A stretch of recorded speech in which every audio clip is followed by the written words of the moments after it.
bersehati untuk memuliakan nama Tuhan. Mari sebelumnya kita mohon berkat Tuhan, kita akan bersama-sama berdoa. Tuhan Yesus yang baik, kami bersyukur Tuhan untuk hari yang baru yang hari sungguh indah Tuhan, di mana kami dipertemukan kembali dengan saudara-saudara iman seiman kami Tuhan di tempat ini. Kami bersyukur Tuhan buat pertolongan Tuhan, kasih setia Tuhan yang tak pernah habis-habisnya di dalam kehidupan kami. Kau sungguh baik Tuhan. Saat ini Tuhan kami rindu Tuhan untuk bersama-sama Tuhan memuliakan Engkau, memuji Engkau, menyembah Engkau Tuhan. Di dalam ibadah ini Tuhan, biarlah kami rindu hadirat sungguh Engkau Tuhan, hadirat-Mu sungguh nyata di tengah-tengah ibadah kami Tuhan. Berkatilah kami Tuhan, kami mau memberikan korban syukur kami sebagai tanda syukur Tuhan, yaitu melalui pujian dan penyembahan Tuhan. Mari Bapa, serahkan kami semuanya Tuhan, urapi kami semua Tuhan, baik yang melayani maupun yang dilayani Tuhan. Kami rindu Tuhan, Tuhan sendiri yang hadir di tengah-tengah ibadah ini Tuhan. Kau memberkati kami semua Tuhan. Terima kasih Bapa. Biarlah segala pujian, hormat, syukur ini Tuhan kami persembahkan kepada Engkau Tuhan. Kami ingin menyenangkan nama-Mu Tuhan. Terima kasih Bapa, terima kasih. Kau yang juga yang memberkati Tuhan setiap peralatan yang digunakan Tuhan. Biarlah semuanya boleh berjalan dengan baik Bapa. Kau berkati operator sound system, HP-nya Tuhan. Biarlah semua peralatan yang digunakan ini boleh dikuduskan Tuhan untuk memuliakan nama-Mu. Terpujilah nama-Mu Tuhan. Kami siap Tuhan untuk memberikan persembahan pujian yang terbaik pagi ini. Terpujilah nama-Mu Tuhan untuk selama-lamanya.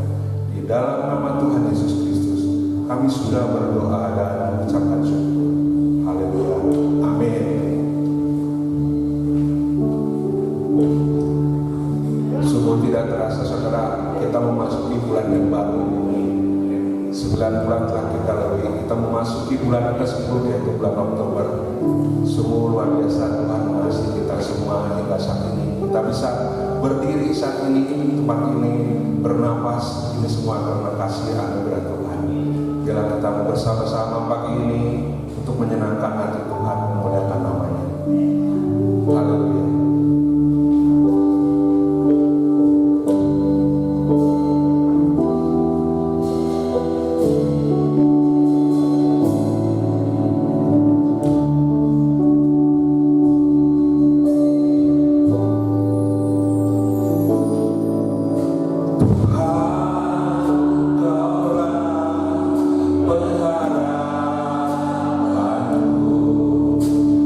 Berharapanku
setuju katakan amin. Amin saudara. Dia telah menyerahkan dirinya, mempersembahkan dirinya dan mati untuk kita, untuk menebus dosa kita, supaya kita diselamatkan. Mari dengan bangga kita naikkan pujian ini. Kaulah segalanya.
sungguh-sungguh mau persembahkan pujian yang terbaik.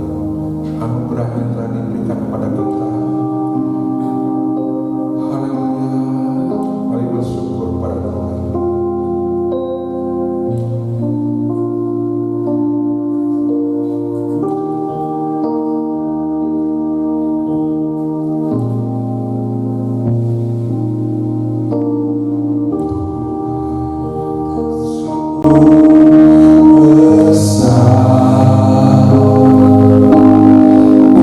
Karyamu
kemuliaan kami, keberhargaan kami ada di dalam tangan Tuhan. Terima kasih Tuhan untuk karya-Mu yang begitu luar biasa dalam hidup kami. Tak mungkin terbalaskan dan tidak seorang pun yang mampu berbuat seperti itu kepada kami kecuali Yesus Kristus Tuhan yang mengasihi kami. Terima kasih Tuhan. Kami persembahkan seluruh pujian kami kepada-Mu. Kami mau mendengarkan firman Tuhan. Selanjutnya kiranya Tuhan akan menolong. Biarlah Roh-Mu yang kudus memberikan kami kekuatan, memberikan kami pemahaman, sehingga kami boleh bersukacita karena kebenaran yang kami dapatkan pada pagi hari ini. Dalam nama Yesus kami berdoa. Amin. Selamat pagi saudara-saudara sekalian seluruhnya. Kita bersyukur hari ini kembali kita bisa beribadah kepada Tuhan. Kemudian kita juga akan melakukan perjamuan kudus di pagi hari ini.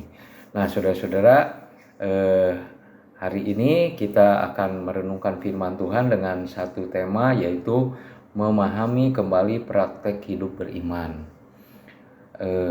Kenapa pakai kembali, saudara ya? Karena memang kadang-kadang kita mungkin barangkali sebagian orang hidupnya dulu sangat sederhana, kemudian meningkat lebih baik, sehingga kadang-kadang untuk banyak hal yang dulu sering kita doakan sekarang udah nggak pernah didoakan lagi, toh sudah ada ya.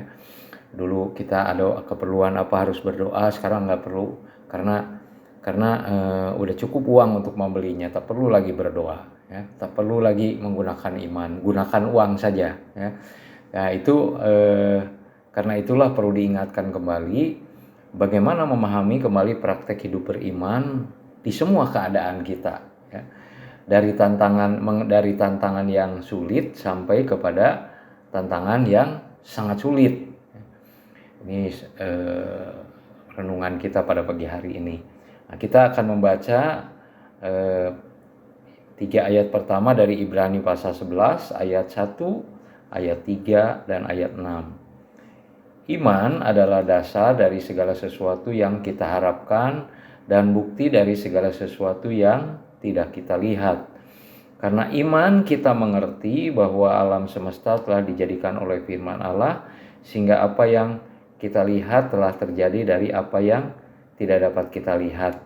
Tetapi tanpa iman tidak mungkin orang berkenan kepada Allah. Sebab barang siapa berpaling kepada Allah, ia harus percaya bahwa Allah ada dan bahwa Allah memberi upah kepada orang yang sungguh-sungguh mencari Dia.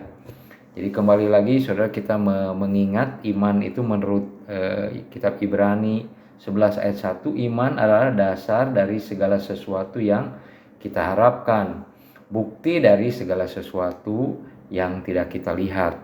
Jadi beriman itu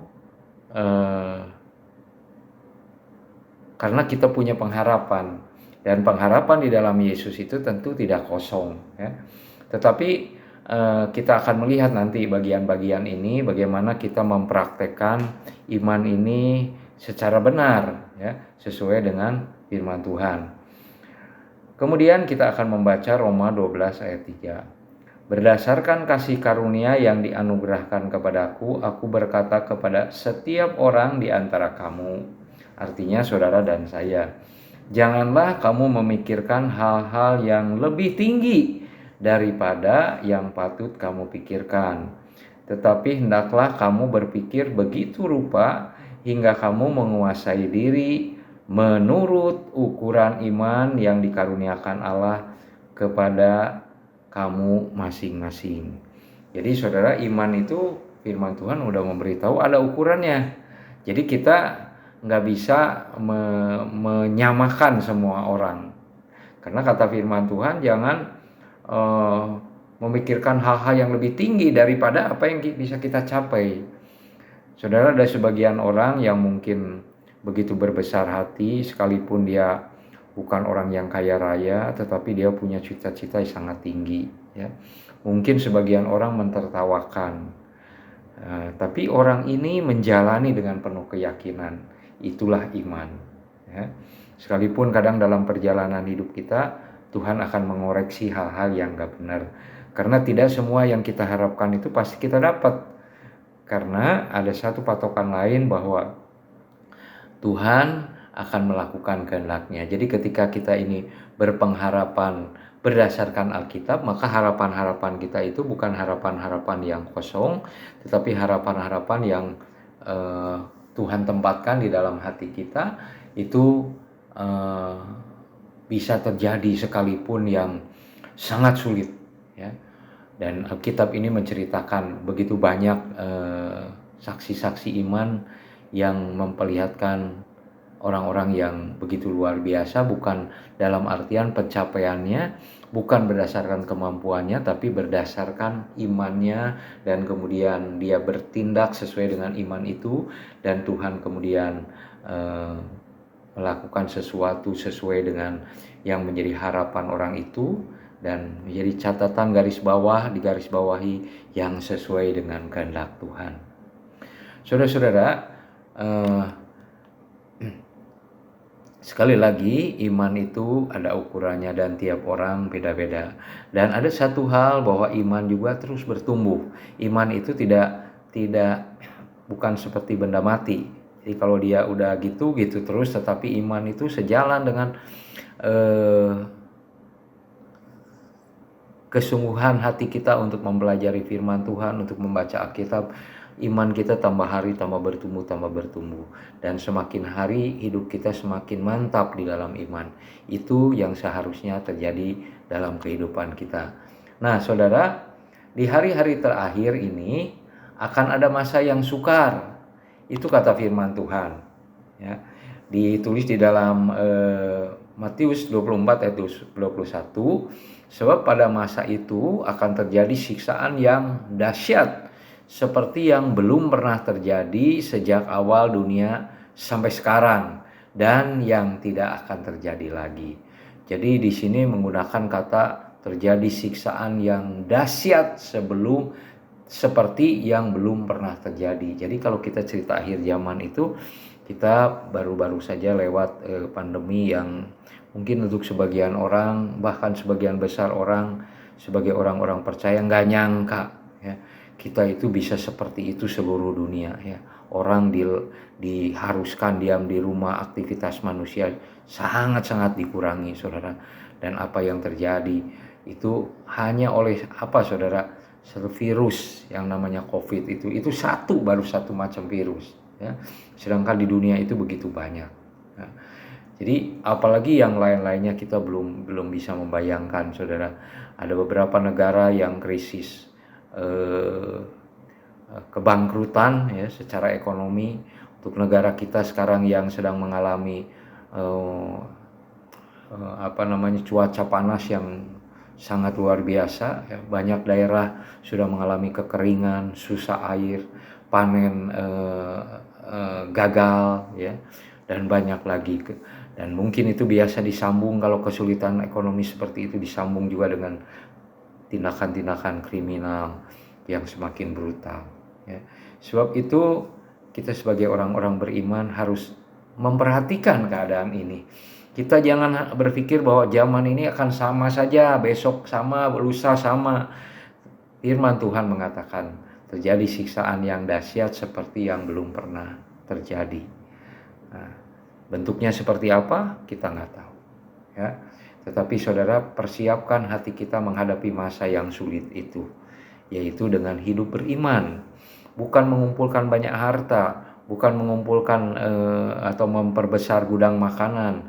Apalagi kalau kita yang memang hidupnya pas-pasan, saudara, mau bagaimana kita membuat gudang makanan sehari-hari juga nggak usah disimpan di gudang, habis, dan kemudian saudara, kita tidak pernah bisa membuat stok seperti gitu, ya.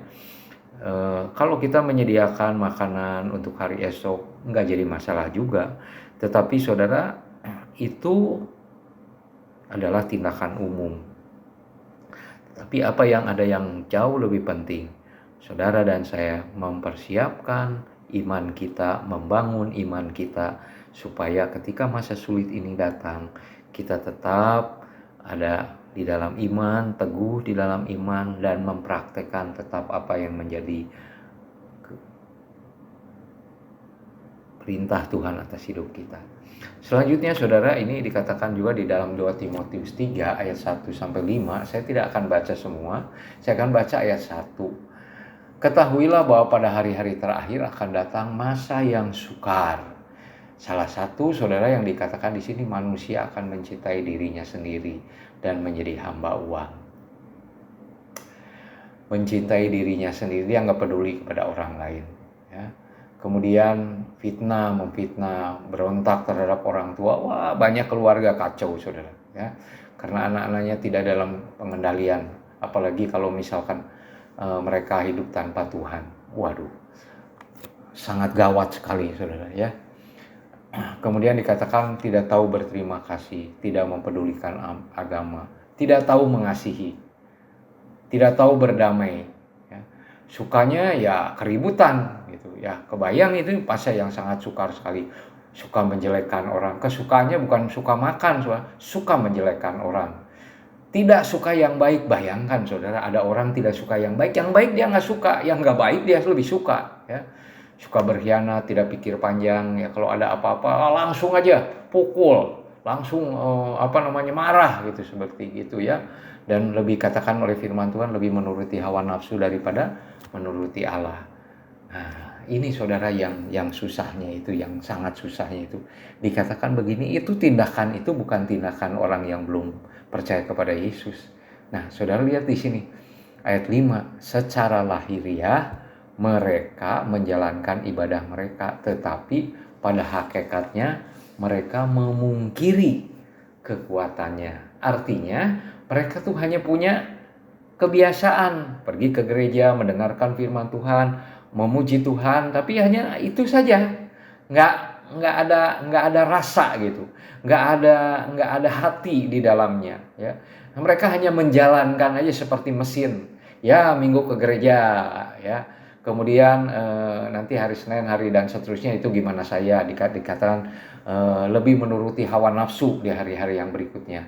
Dan firman Tuhan mengatakan, memberikan satu arahan, jauhilah mereka itu ya. Saudara bayangkan sekali lagi, akan ada masa yang sukar ya. Dan orang yang beribadah menjalankan ibadah mereka, tetapi pada hakikatnya mereka memungkiri kekuatannya. Tuhan itu maha kuasa? Tanda tanya buat mereka ya. Berdoa itu perlu atau tidak?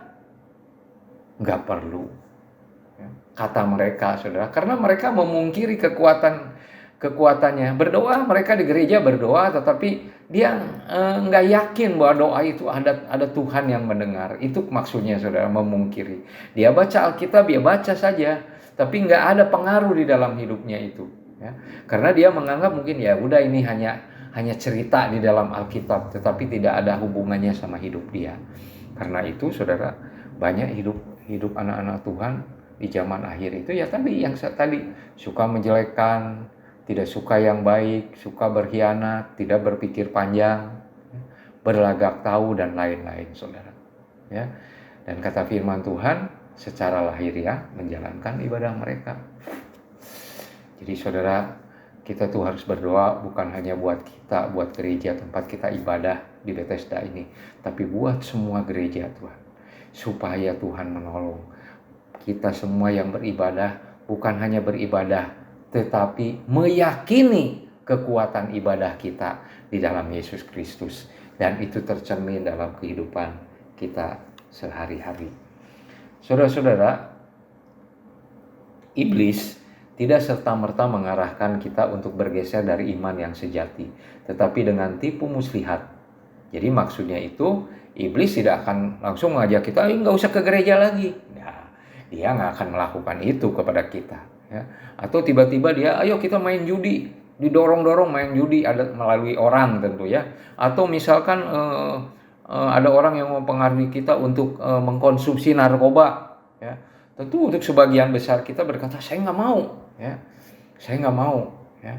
Tapi saudara, kalau menjelekkan orang mungkin saudara mau ya. Kalau saudara tidak suka berdamai, mungkin banyak orang yang senang. Ya.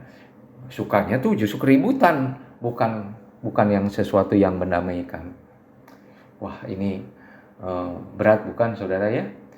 Dan iblis juga mulai mempengaruhi saudara yang suka berdoa, makin malas, makin gak ada motivasi ya. Akhirnya nggak pernah berdoa. Lama-lama nggak suka baca Alkitab. Lama-lama nggak suka ke gereja, saudara, nggak suka beribadah.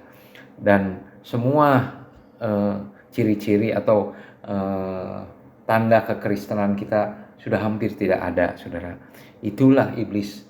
Kemudian ketika kita menyadari kita dalam perangkap iblis yang begitu sulit, saudara, kemudian kita baru menyadari, waduh, saya udah jauh meninggalkan Tuhan. Tetapi kalau saudara menyadari hari ini, kembalilah kepada Tuhan. Mulailah hal-hal yang baik kembali seperti apa yang saudara lakukan semula ketika saudara percaya kepada Tuhan Yesus. Saudara-saudara, keadaan ini tidak akan membuat kita dewasa di dalam iman. Alih-alih kita menjadi dewasa, malah semakin kekanak-kanakan. Makin kita hari ikut Tuhan itu bukan makin dewasa di dalam Tuhan, maka malah kekanak-kanakan. Mudah marah, ya, bahkan marah kepada Tuhan. Ya. Kalau nggak berdoanya nggak didengar, pundung, ya. Tidak mau lagi berdoa dan seterusnya.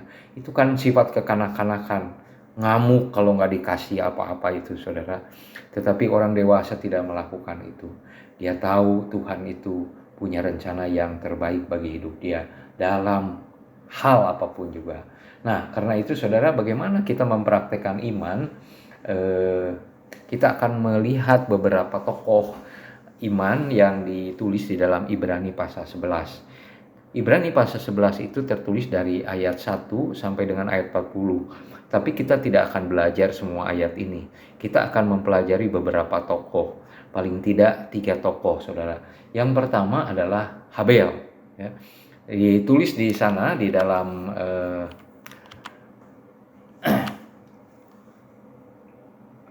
Ibrani pasal 11 mulai ayat 1. Karena iman, Habel telah mempersembahkan kepada Allah korban yang lebih baik daripada korban Kain. Dengan jalan itu ia memperoleh kesaksian kepadanya bahwa ia benar. Karena Allah berkenan akan persembahannya itu, dan karena iman ia masih berbicara sesudah ia mati. Dan firman Tuhan mengatakan, di sini dikatakan, karena iman Habel telah mempersembahkan kepada Allah korban yang lebih baik dari korban Kain. Kalau kita melihat Kejadian 4 ayat 4, maka kita akan melihat di situ bahwa Habel mempersembahkan kambing domba, sedangkan Kain itu mempersembahkan hasil tanaman, ya, sayur-sayuran seperti itu, ya, dari tanaman. Nah, banyak orang mengatakan bahwa kenapa Habel diterima persembahannya itu, ya karena kambing domba sesuai dengan kehendak Tuhan. Saudara, kalau kita melihat sampai dengan Kejadian pasal 4 ini, nggak ada perintah Tuhan secara nyata bahwa kalau mempersembahkan itu harus binatang. Nggak ada, perintahnya belum ada, ya. Dan di sini memang tidak dipersoalkan itu. Kita lihat di sini di Ibrani 11 ayat 4 itu, karena iman Habel telah mempersembahkan kepada Allah korban yang lebih baik.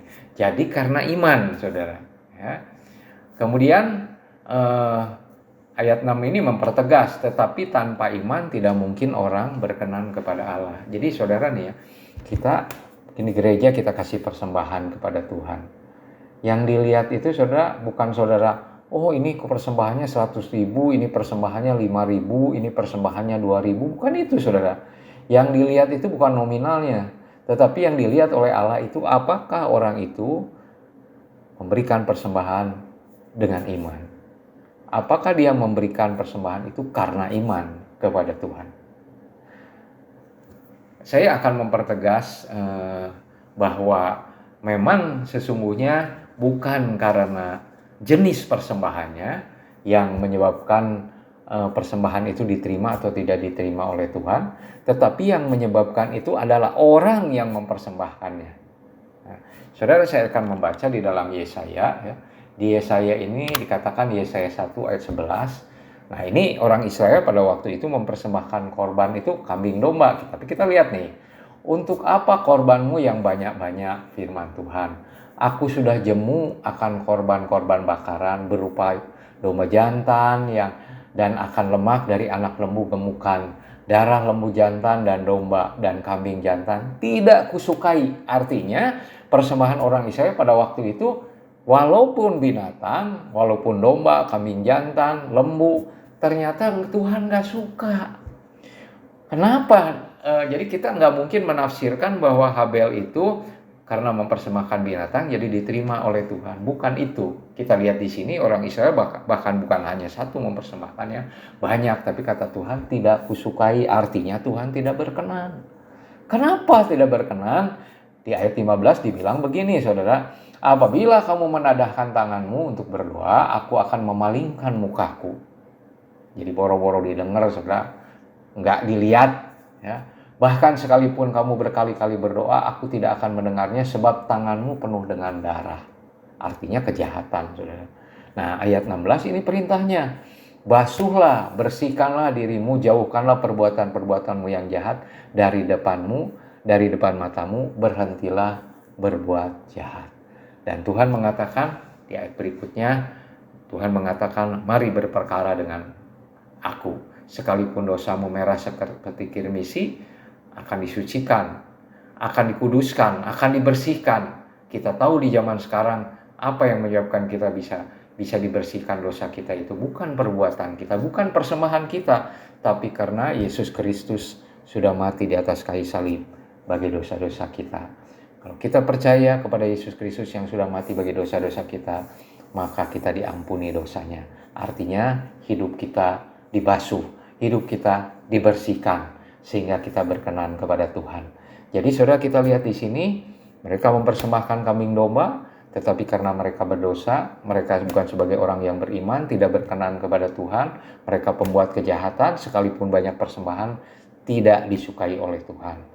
Sebaliknya saudara, kalau saudara mempersembahkan barangkali uang 1 rupiah pun saudara nggak punya. Kata kitab Ibrani, saudara bisa memberikan persembahan kepada Tuhan. 1, ucapan bibir yang memuliakan Tuhan. Kita memuji Tuhan, mengucap syukur kepada Tuhan. Itu salah satu cara bagaimana kita mempersembahkan sesuatu kepada Tuhan. Kemudian yang berikutnya, kita juga bisa mempersembahkan hidup kita, saudara. Hidup kita ini menjadi contoh, menjadi teladan bagi orang-orang yang belum percaya. Sehingga mereka bisa melihat terang di dalam kehidupan kita. Pada akhirnya suatu kali orang itu bertanya-tanya kepada kita bagaimana hidup kita, dan seterusnya kita boleh bersaksi bahwa Yesus Kristuslah yang sudah membuat hidupku seperti ini. Dan kita berharap kemudian orang itu karena melihat hidup kita, dia menjadi percaya. Saudara mempersembahkan pujian kepada Tuhan, saudara mempersembahkan jiwa yang diselamatkan juga bagi Tuhan. Dan Tuhan sungguh menyukai korban-korban seperti itu. Kita teruskan lagi saudara. Jadi Habel itu memberikan persembahan dan berkenan kepada Tuhan bukan karena apa yang dia persembahkan, tetapi Habel sudah mempersembahkan itu dengan iman. Nah, makanya sekarang ini saudara, kalau suatu kali saudara ke gereja, kemudian saudara memberikan persembahan, ada satu pertanyaan, apakah saudara memberi itu dengan iman atau hanya kebiasaan? Kalau saudara hanya kebiasaan, barangkali sekalipun saudara memberikan lembaran nominal uang yang paling besar, jangan-jangan Tuhan tidak berkenan kepada saudara.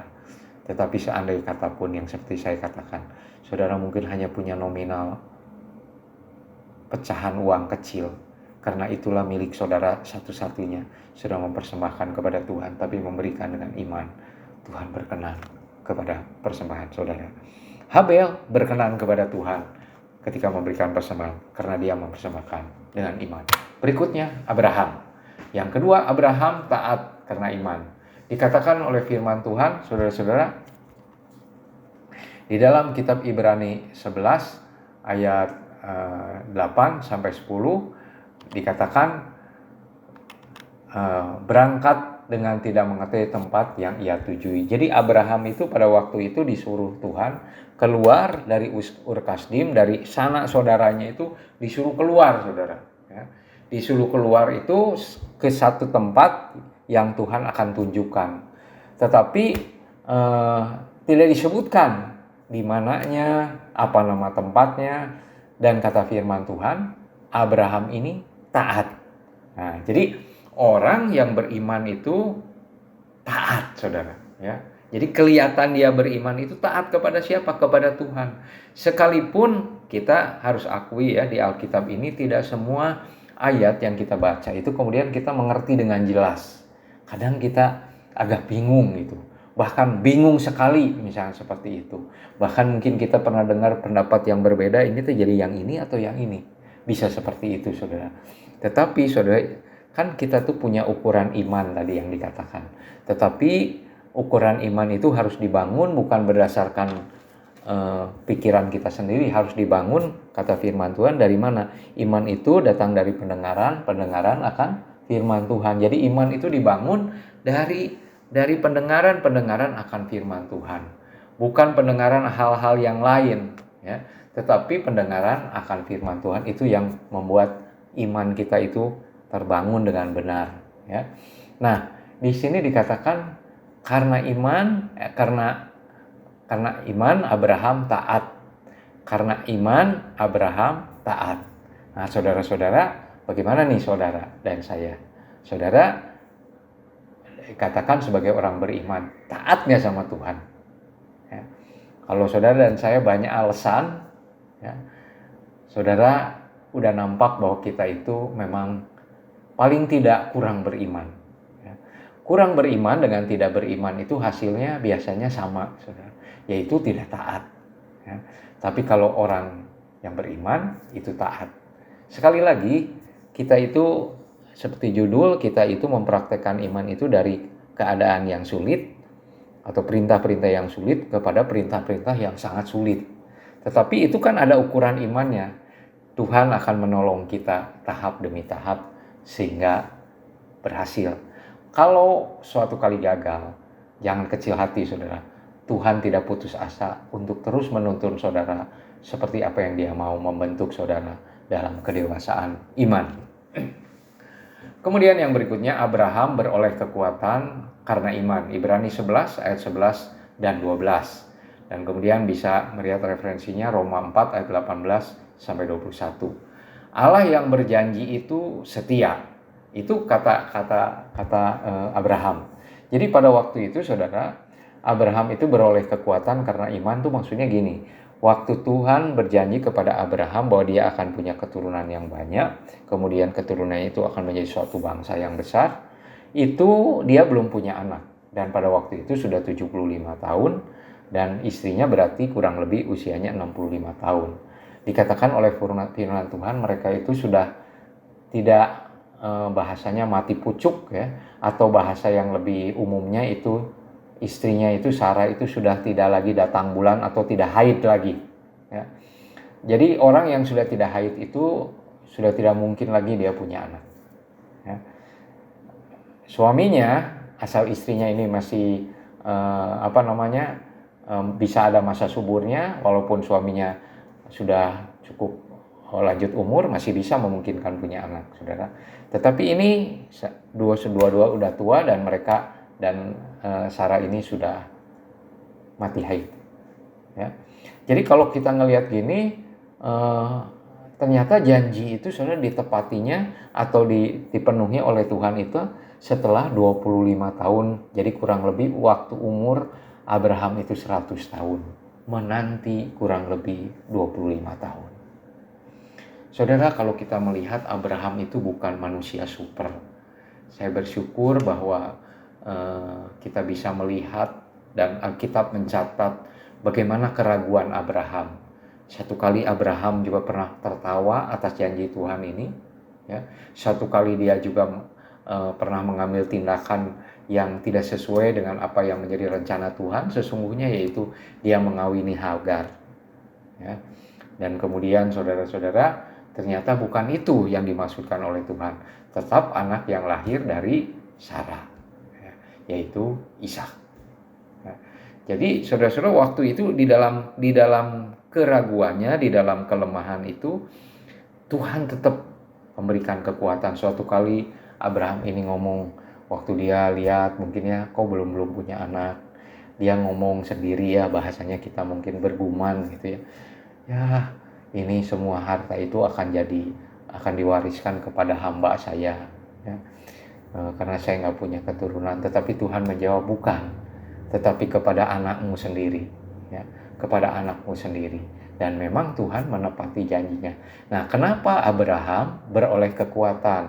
Karena dia beriman. Beriman bukan beriman menguat-kuatkan diri supaya dia itu kuatkan imannya, kuatkan. Bukan. Dia melihat ini, kata firman Tuhan.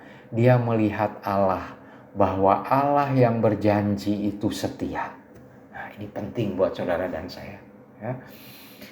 Ketika kita berdoa, ketika kita berharap sesuatu dalam waktu yang panjang, saudara ya, kita yakin yang kita harapkan ini sesuai dengan apa yang dikatakan oleh firman Tuhan.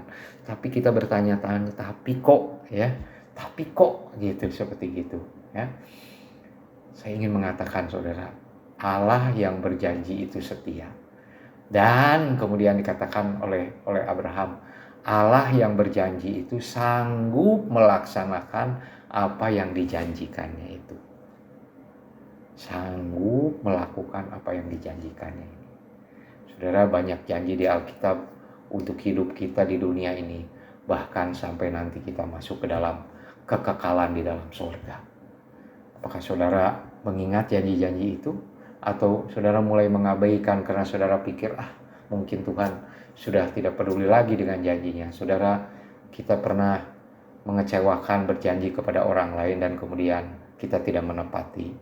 Sekalipun kita begitu sungguh-sungguh ingin menepatinya. Ada orang lain juga mengecewakan kita, sekalipun orang itu bisa dipercaya, jujur dan seterusnya. Suatu kali dia tidak bisa menepati janjinya. Tapi Tuhan yang setia itu pasti menepati janjinya. Dan apa yang dia janjikan pasti dia sanggup melaksanakan. Jadi maksudnya itu, sekalipun Abraham dan Sarah ini, saudara-saudara, sudah lanjut umur, bahkan Sarah sudah tidak datang bulan lagi, sudah haid lagi, kata firman Tuhan, Abraham beroleh kekuatan karena iman. Saudara, di masa yang sulit ini, saudara, apa yang saudara andalkan? Allah yang setia itu. Mari kita bergantung kepadanya. Bukan berarti kalau kita bergantung kepadanya semua jadi mudah, jadi gampang, jadi lancar, jadi enak, jadi nyaman. Belum tentu, saudara. Ya, belum tentu seperti itu. Tetapi manakala perjalanan itu cukup sulit, Tuhan akan menolong kita. Karena dia setia dan dia sanggup melaksanakan apa yang dijanjikannya. Kemudian yang berikutnya, saudara, Abraham mempersembahkan anaknya Ishak. Nah, saudara, karena iman, Allah mempersembahkan anaknya Ishak. Abraham sudah menantikan keturunan yang satu-satunya itu dalam kurang lebih 25 tahun. Setelah anaknya cukup besar, kemudian saudara-saudara, Tuhan meminta supaya dia mempersembahkan anaknya itu kepada Tuhan di gunung, di satu tempat, ya Tuhan. Nah, saudara-saudara, Abraham ini tentu sebagai ayah, sebagai orang yang sudah menerima janji itu, dia pasti ada pergumulan juga, ya. Walaupun kita nggak lihat di sini bagaimana pergumulannya itu, mungkin dia agak aneh, ya. Tuhan janji katanya melalui keturunan saya ini akan ada bangsa yang besar. Sekarang saya kalau misalkan persembahkan anak saya seperti kambing domba dipersembahkan itu, disembelih, ya berarti anak saya mati, ya, anak saya meninggal, nggak punya lagi keturunan. Nah, tapi saudara-saudara, dikatakan ini di bagian Ibrani 11 ayat 17-19 itu, di satu bagian begini. Karena ia berpikir, jadi dia tetap melaksanakan itu, sudah mempersembahkan anaknya Ishak itu. Karena ia berpikir bahwa Allah berkuasa membangkitkan orang-orang sekalipun dari antara orang mati. Saudara lihat di sini ada satu catatan yang penting bagi kita. Dikatakan karena ia berpikir. Jadi beriman itu bukan gak mikir, saudara. Beriman itu berpikir. Tapi berpikirnya begini, saudara, kita lihat di sini bahwa Allah berkuasa membangkitkan orang sekalipun dari antara orang mati. Abraham taat waktu dia suruh pergi dari Ur Kasdim, dari tempat asalnya, dari sana keluarganya ke tempat yang harus dituju, yang belum jelas kemananya. Tapi Tuhan udah tahu jelas mau kemana. Taat dia. Bukan soal nyawa, tapi soal berpisah dengan kerabat, soal masa depan dan seterusnya. Nah sekarang saudara-saudara, ini tantangan yang ini lebih sulit lagi ketimbang yang itu. Karena ini langsung nyawa anaknya, saudara, yang menjadi taruhannya itu. Tetapi saudara-saudara, Abraham taat waktu dia suruh pergi dengan tantangan yang sulit. Sekarang ketika ada suruhan Tuhan, perintah Tuhan yang jauh lebih sulit, karena Abraham ini beriman, dia juga taat.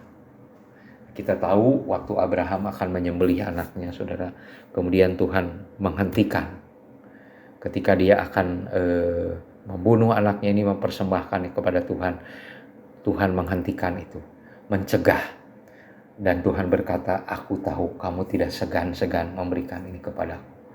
Jadi ini Abraham itu lolos ujian, saudara, ujian yang diselenggarakan oleh Tuhan. Ya. Di dalam keadaan sulit ini tetap taat. Bagaimana dengan saudara dan saya? Ada orang mungkin dalam kesulitan, firman Tuhan mengatakan, saudara, kita itu sebetulnya kalau kita mau hidup sejahtera nggak boleh punya kebiasaan hutang, saudara. Nanti kalau udah punya kebiasaan hutang terus nggak bisa bayar, dikejar-kejar, bukankah itu lebih sulit, saudara? Kita kesana takut, kesini takut, di rumah kalau ada orang ketuk-ketuk rumah kita takut. Kenapa takut ditagih, saudara? Karena itu firman Tuhan mengatakan jangan berhutang. Tapi karena kita kadang-kadang berkata, aduh udah kepepet ya, mau bagaimana lagi? Akhirnya kita hutang. Dan ternyata hutang itu bukan ke satu orang, bukan hanya kedua orang, kepada banyak orang. Janji sana, janji sini, akhirnya nama kita menjadi sesuatu, namanya menjadi buruk. Padahal mungkin kita hutang gak terlalu besar, tapi orang jengkel sama kita, saudara. Nah karena itu ada orang, saudara, yang butuh uang mungkin untuk anaknya berobat, mungkin untuk anaknya bayaran sekolah, saudara. Dan kemudian dia lagi gak punya uang, kemudian menggelapkan uang perusahaan. Akhir-akhirnya, saudara, apa yang terjadi? Urusan sama polisi. Ya, dosa itu pasti akan berakibat kepada kita. Lebih baik, saudara, dalam segala keadaan, yuk kita sama-sama beriman kepada Tuhan. Andai kata saudara nangis begitu berat, saudara hadapi, sejauh itu saudara tetap taat kepada Tuhan. Tuhan akan dukung saudara. Mungkin masa itu akan dikenang di satu saat. Kita malah bersyukur. Kenapa bersyukur? Saat-saat dimana saudara betul-betul 100% menggantungkan hidup kita kepada Tuhan. Taat di masa sulit, bukan taat di masa gampang. Saudara-saudara, Abraham menjadi contoh buat kita. Kemudian yang berikutnya, yang ketiga, saudara, yaitu Musa. Karena iman, Musa lebih suka menderita sengsara bersama umat Allah daripada untuk sementara menikmati kesenangan dosa. Karena iman, maka Musa mengadakan Paskah. Ibrani 11 ayat 25 dan 28. Yang pertama, saudara, ini kita lihat Musa. Karena iman, Musa lebih suka menderita. Nggak sampai situ, saudara. Ngapain kita menderita? Nggak ada tujuannya. Lebih suka menderita sengsara bersama dengan umat Allah, tapi daripada untuk sementara menikmati kesenangan dosa. Saudara, saya ingin mengatakan, saudara, dosa juga menjanjikan ya kesenangan. Ya. Sekali lagi, dosa itu menjanjikan kesenangan, tapi untuk sementara, untuk sebentar saja. Selebihnya, saudara, kalau kita nggak bertobat, ujungnya adalah maut.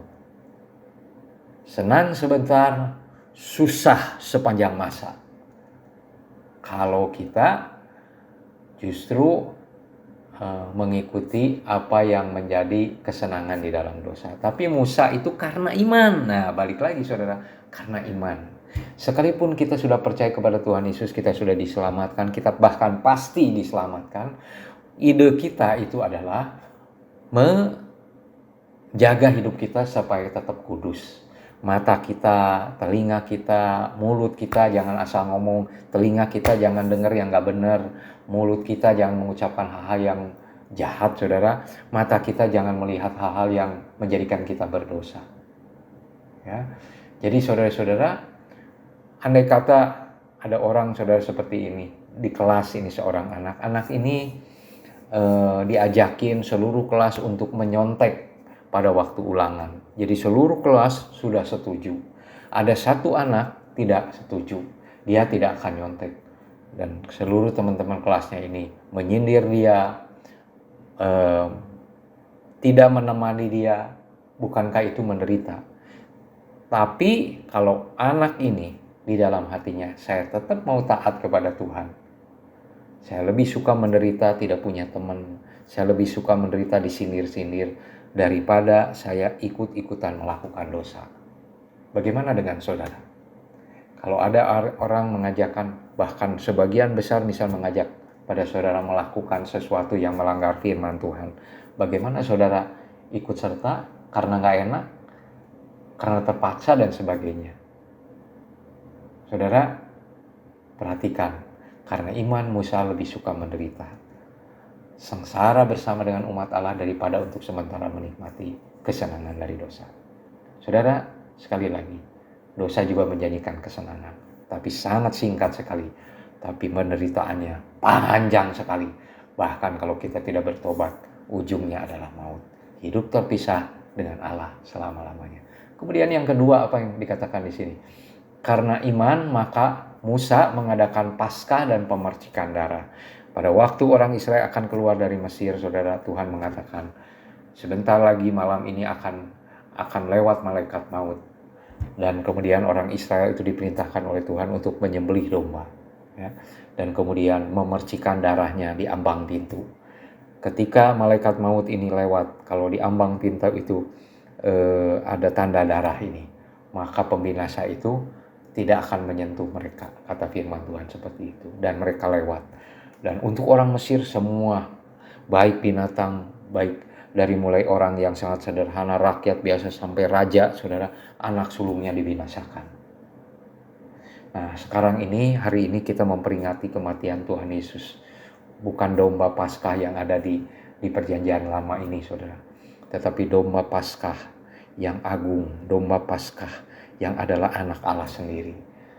Dan dia mati di atas kayu salib. Bukan hanya melewatkan dari kematian anak sulung, tetapi ketika kita percaya kepada Tuhan Yesus, darah Yesus itu yang menyelamatkan kita. Darah Yesus itu yang menjamin keselamatan kita, saudara. Darah Yesus itu yang menyebabkan kita hidup berkenan kepada Tuhan. Kita dibasuhkan, kita dibersihkan, kita menjadi baru di dalam Tuhan. Saudara, itu adalah keyakinan iman kita. Musa pada waktu itu juga mempraktekkan itu dalam konteks perjanjian lama, yaitu mempersembahkan korban domba dan kemudian darahnya disematkan atau dipoleskan di ambang pintu setiap orang Israel. Kalau dia nggak beriman, saudara, mungkin aneh. Loh, kok cuman darahnya doang dibeginikan? Nggak ada sama sekali pertanyaan seperti itu. Begitu Tuhan memerintah kepada Musa. Musa memerintahkan kepada orang Israel dan kemudian orang Israel melakukannya. Saudara, kita lihat juga Musa di dalam imannya taat. Ya.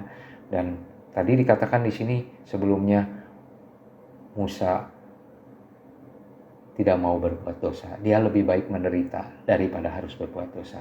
Tantangan buat hidup kita. Kalau saudara orang beriman, berhenti berbuat dosa. Bertobatlah kepada Tuhan. Dan mulailah hidup dengan benar. Saudara yang sudah terlanjur begitu banyak dosa, begitu banyak kehitaman di dalam kehidupan kita. Kita sangat najis. Saya ingin mengatakan pada saudara, Yesus Kristus sudah mati bagi saudara. Datanglah kepada Yesus. Kalau saudara menyadari saudara orang berdosa, katakan, Yesus, aku orang berdosa. Aku datang kepadamu mohon pengampunan. Hari ini juga Tuhan akan mengampuni saudara. Dan keselamatan sudah datang kepada saudara karena Yesus Kristus. Dan terakhir yang keempat, saksi iman selanjutnya siapa? Saksi iman selanjutnya adalah saudara dan saya. Sekali lagi, saya dan saudara memang namanya tidak ditulis kitab Ibrani pasal 11. Tidak ada nama kita karena waktu itu kita belum lahir, saudara. Tapi tahukah saudara, saksi iman itu dari sejak perjanjian lama ada Habel, orang yang beriman itu, sampai kemudian Yesus Kristus, sampai kemudian rasul-rasul, murid dari rasul-rasul, muridnya lagi murid dari rasul-rasul ini, saudara. Dan kemudian sampai kepada kita. Mereka bersaksi, mereka jadi saksi iman di mana-mana. Sampai ke seluruh pelosok dunia ini, saudara. Dan sampai ke Indonesia. Dan sampailah kemudian ke kota Bandung. Dan kemudian kesaksian itu sampailah kepada saya dan saudara. Atau saudara sekarang yang menyaksikan ini barangkali ada di kota lain. Mungkin ada di Jakarta, mungkin ada di Bekasi, mungkin ada di Karawang. Injil itu kemudian nyampai kepada saudara. Dan saudara kemudian jadi orang percaya. Bukankah karena ada kita melihat kesaksian iman dari orang-orang yang lebih dahulu percaya kepada kita. Selanjutnya tanggung jawab itu ada di kita, saudara. Kita menjadi saksi iman untuk orang-orang yang ada di sekitar kita. Untuk keluarga kita, teman kita, untuk tetangga kita, untuk keluarga kita, untuk family kita. Firman Tuhan mengatakan, menegaskan kembali saudara, tetapi tanpa iman tidak mungkin orang berkenan kepada Allah. Sebab barang siapa berpaling kepada Allah, ia harus percaya bahwa Allah ada dan bahwa Allah memberi upah kepada orang yang sungguh-sungguh mencari Dia. Saudara beriman, saudara berkenan kepada Dia. Ketika saudara berdoa, saudara dikenan oleh Tuhan. Ketika saudara memberi persembahan saudara berkenan kepada Tuhan. Ketika saudara mendoakan orang, doa saudara menjadi berkenan kepada orang, kepada Tuhan. Dan Tuhan memberkati apa yang saudara lakukan. Ingat, jadi iman timbul dari pendengaran, dan pendengaran akan firman Kristus. Jangan membangun iman dari kata orang. Bangunlah dari Alkitab yang saudara bisa baca, yang bisa dicek oleh semua orang. Karena itu dalam bahasa Indonesia, saudara bisa mengertinya dalam bahasa saudara yang bisa mengerti dan menikmatinya. Dan kemudian iman kita boleh terbangun. Berdasarkan kasih karunia yang dianugerahkan kepadaku, aku berkata kepadamu, setiap orang di antara kamu, janganlah kamu memikirkan hal-hal yang lebih tinggi daripada yang patut kamu pikirkan. Tetapi hendaklah kamu berpikir begitu rupa hingga kamu menguasai diri menurut ukuran iman yang dikaruniakan Allah kepada kamu masing-masing. Kita tidak usah menuruti iman orang lain karena kita belum tentu bisa mencapainya. Tetapi sebagaimana Tuhan mengaruniakan iman kepada kita, ukuran iman seperti jalani seperti itu. Ada orang yang yakin sekalipun dia sakit kanker, dia tidak perlu ke dokter, dia bisa sembuh karena berdoa kepada Tuhan. Ada sebagian orang yang baru sakit sedikit saja, sepertinya mau mati, saudara ya. Saya ingin mengatakan, saudara jangan kecil hati. Kita punya ukuran iman yang berbeda. Ada orang itu tetap berdoa. Ada ini yang baru sakit sedikit saja, udah makan banyak obat, harus panik, harus pergi ke dokter. Tetapi saya ingin katakan, saudara, alihkan iman kita sebelum kepada dokter itu kepada Tuhan yang mengasihi kita. Bisa jadi Tuhan memberikan arahannya untuk kita pergi ke dokter dan kemudian kita berobat, diberikan obat dan kemudian kita jadi sembuh. Nggak jadi masalah, saudara, karena ukuran iman kita baru sampai seperti itu. Ada orang, saudara, yang punya iman begitu besar, dia sampai punya pabrik, punya bahkan bukan hanya satu pabrik, punya 2 pabrik, punya 3 pabrik dan seterusnya. Kita, saudara, mungkin hanya pengen punya cita-cita itu hanya cukup aja sebulan, kayaknya belum bisa gitu, seperti gitu. Apalagi kalau pengen punya pabrik, saudara, kita tidak usah bersedih. Karena Tuhan menuntun kita menurut ukuran iman yang Tuhan karuniakan kepada kita. Kita dituntun masing-masing secara unik dan Tuhan akan menuntun kita sampai masuk ke kekekalan.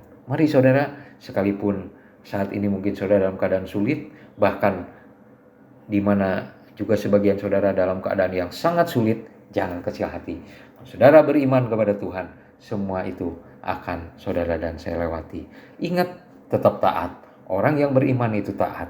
Orang yang beriman itu tidak melakukan dosa. Dan saudara dan saya akan menjadi kesaksian yang berikutnya, yaitu kesaksian iman. Amin. Kita berdoa. Bapa, di dalam nama Yesus Kristus kami mengucap syukur pada pagi hari ini oleh berkat Tuhan kami boleh merenungkan firman Tuhan, mendengarkan firman Tuhan. Biarlah kami sudah melihat contoh-contoh orang beriman dengan tindakan yang praktis. Sekarang bagian kami Tuhan di dalam kehidupan sehari-hari. Yang pertama, kami sebagai orang beriman taat kepada Tuhan. Kami tahu ketaatan kami kepada Tuhan mengandung resiko. Bisa jadi kami dianggap sok suci, bisa jadi kami tidak ditemani lagi, bisa jadi kami dimusuhi dan banyak hal lain. Tetapi biarlah di dalam kesukaran, kesulitan itu kami menjadi orang yang beriman dengan bukti kami taat. Sehingga kami boleh menjadi kesaksian iman bagi orang-orang yang bahkan memusuhi kami, suatu kali mereka boleh percaya kepadamu. Terima kasih Tuhan, kami bersyukur kepadamu. Di dalam nama Tuhan Yesus kami telah berdoa dan mengucap syukur. Amin. Kita akan persiapkan perjamuan kudus kita pada pagi hari ini.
Terima kasih Tuhan, dan doa ini kami alaskan di dalam nama Yesus Kristus.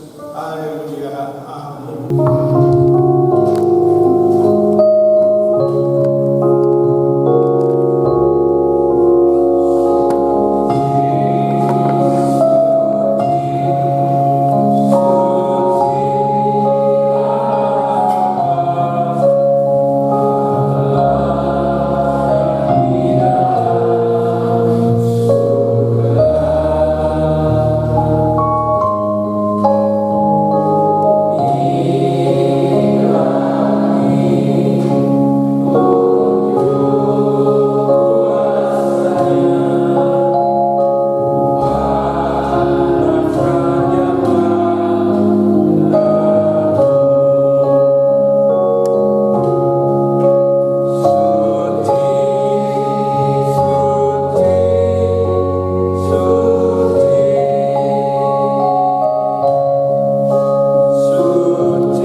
Kita pegang roti di tangan kanan kita dan dengarlah firman Tuhan.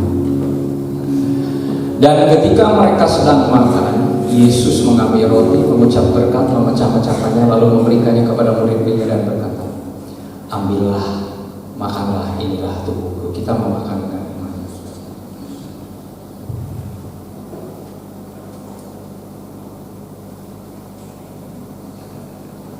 Sesudah itu ia mengambil cawan, mengucap syukur, lalu memberikannya kepada mereka dan berkata, minumlah kamu semua dari cawan ini, sebab inilah darahku, darah perjanjian yang ditumpahkan bagi banyak orang untuk pengampunan dosa.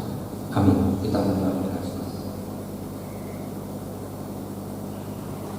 Sementara kita berdiri, mari silakan saudara-saudara bersyukur secara pribadi kepada Tuhan.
Sudah tertulis dalam kitab kehidupan karena iman percaya kepadamu ya Tuhan.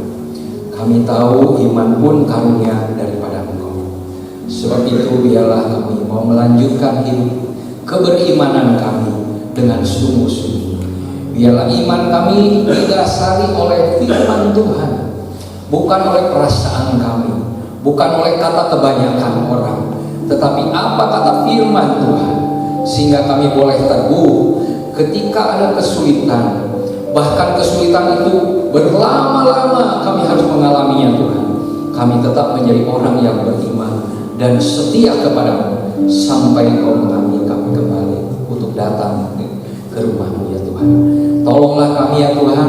Ada sebagian mungkin yang sudah putus asa. Saat ini kami datang kembali kepadamu. Putus asa kami tidak beralasan, karena Allah yang berjanji adalah Allah yang setia. Allah yang berjanji adalah Allah yang maha kuasa. Tidak ada satu alasan pun kami kecewa kepada Tuhan. Kadang mungkin kami kecewa juga terhadap diri kami, karena kami tidak bisa raih apa yang menjadi harapan kami. Tetapi kami mulai melihat Kristus dalam keberimanan kami, bukan pada kegagalan kami. Kalau kami berdosa di hadapan-Mu karena kami melangkah kepada hal-hal yang tidak benar, saat ini Tuhan kami minta ampun. Biarlah kami kembali menyusun iman kami sesuai dengan firman Tuhan dan menjalaninya, sekalipun tidak mudah. Kami boleh menjalani dengan penuh pengharapan kepada Tuhan. Tuhan Yesus, kami sekali lagi bersyukur atas pengorbanan. Saat ini kami mau pulang setelah kami selesai ibadah ini Tuhan. Kami bersyukur Tuhan akan menolong setiap kami. Ketika kami hadir di sini dalam pertolongan Tuhan, kami juga pulang dengan sukacita dan anugerah dari Tuhan. Terima kasih Tuhan, saudara-saudara kami yang sama-sama melayani, saudara-saudara kami yang tak putus-putusnya mendoakan para hamba Tuhan, para jemaat dan semua ya Tuhan, para pengerja, para aktivis, sehingga kami boleh setia sampai hari ini. Kami tahu doa-doa saudara-saudara kami ini sangat berpengaruh dalam hidup kami. Terima kasih untuk perhatian mereka bagi gereja Bethesda ini. Juga kami berdoa untuk gereja Taman Kobo, Tuhan akan berkati. Terima kasih Tuhan.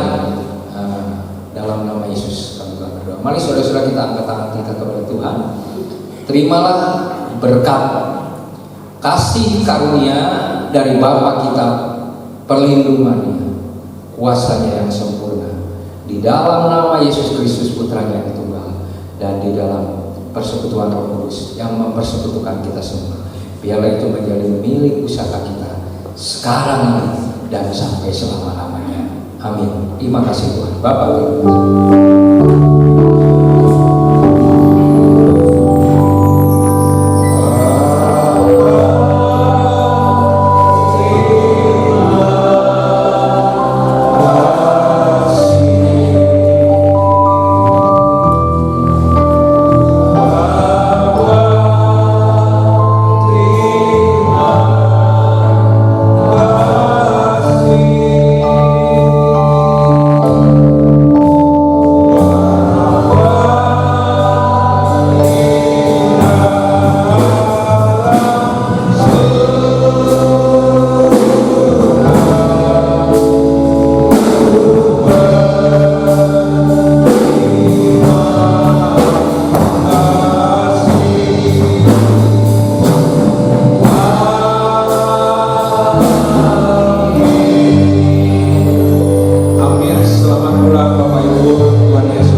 Happy Sunday.